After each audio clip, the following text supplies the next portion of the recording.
Mr. President, on September 5th, 2017, President Trump announced his repeal of the Deferred Action for Childhood Arrivals program known as DACA. As a result of that, hundreds of thousands of immigrants who came to the United States as children and are known as dreamers face losing their work permits and face deportation to countries they barely remember. DACA provided temporary legal status to dreamers only if they registered with the government, paid a fee of almost $500, and passed a thorough criminal background check. This DACA program has been a success. More than 800,000 dreamers have come forward and received DACA protection, which has allowed them to become a part of the only country that they've ever called home. Many of these dreamers were brought here as infants and toddlers, raised in this country, pledging allegiance to that flag. They believed they were part of America. And usually at some point when they became teenagers, their parents gave them the terrible news that they were undocumented. When President Trump decided 8 months ago to repeal DACA, he set a deadline of March 5th as the deadline for the final expiration of the DACA program. However, 2 federal courts have stepped in and issued orders blocking the president's repeal of this DACA executive order. This means that dreamers who have DACA can continue to apply to renew their status for now. I urge every DACA recipient to file their renewal application immediately. The Trump administration is doing everything in its power to fight this court protection, and that court protection could be lifted any day.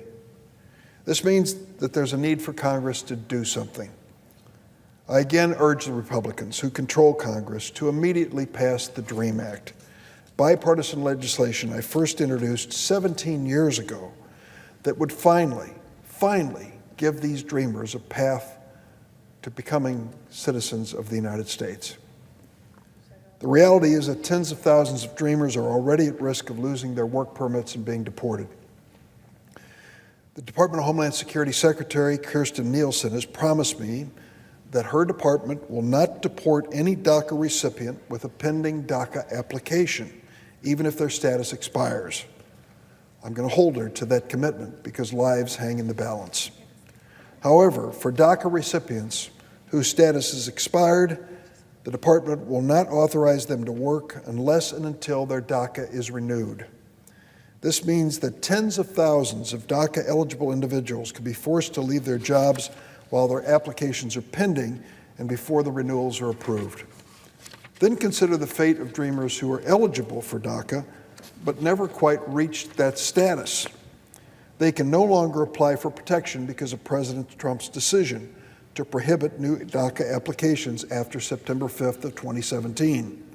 For example, a child turning 15, the youngest age at which you can apply for DACA, is now blocked from applying. The Nonpartisan Migration Policy Institute estimates that in addition to 800,000 DACA recipients, there are an additional 1 million dreamers who are eligible. So thanks to President Trump's harsh decision to end DACA, 1.8 million dreamers are at risk of deportation and cannot work to support themselves or contribute to the country they love. On September 5th, President Trump called on Congress to, quote, legalize DACA. But since then, he's rejected 6 bipartisan proposals to achieve that. He's even rejected a bipartisan offer, a $25 billion offer to him to build his border wall. Mexico, of course, was supposed to pay for that wall. We provided the money in a bill that also provided protection for the dreamers. The president rejected it. Instead, he's tried to put the entire hardline immigration agenda on the backs of the dreamers.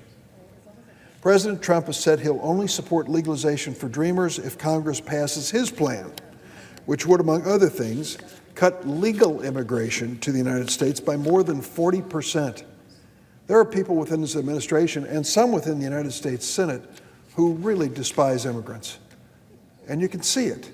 They want to cut legal immigration to the United States. That would be the largest cut in immigration in almost 100 years. Earlier this year, the Senate decided to vote on President Trump's plan, the one that he supports. It failed, and it failed badly. 39 senators voted for it, 60 voted against it. President Trump is holding Dreamers hostage for an immigration plan that is so extreme that even his own party members, many of them, do not support it. Over the years, I've come to the floor of the Senate more than 100 times to tell the stories of Dreamers. I can give these speeches endlessly. I don't think they have the impact of coming to know the young people who are engaged and involved and at risk in this political debate. This is Dalia Larios, the 114th Dreamer I've introduced on the floor of the Senate, brought to the United States from Mexico when she was 10 years old. She grew up in Mesa, Arizona.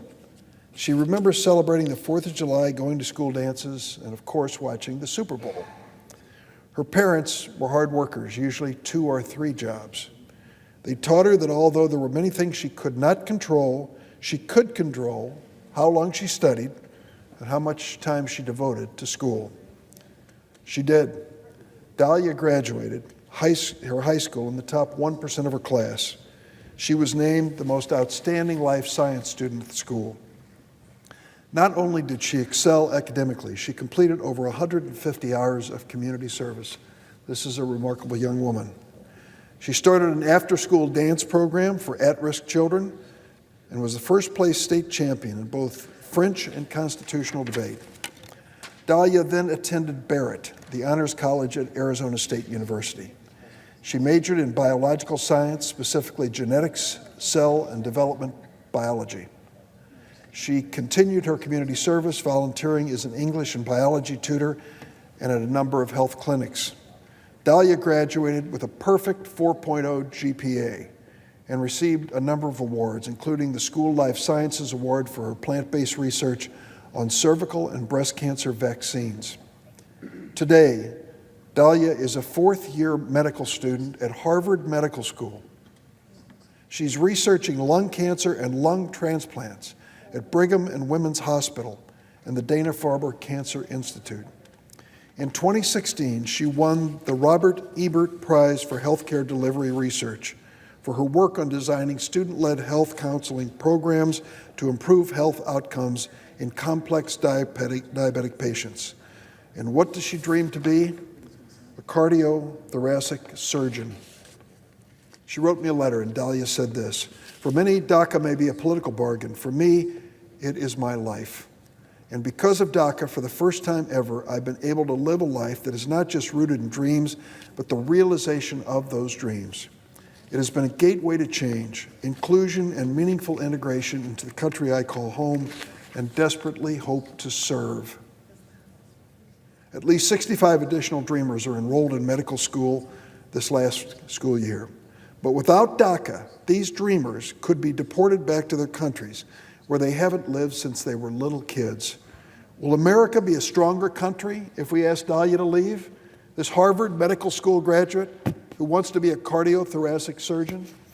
If we tell her, we don't need you, go to some other country, are we better off for that? Of course not. We're stronger to have people like Dalia in the United States.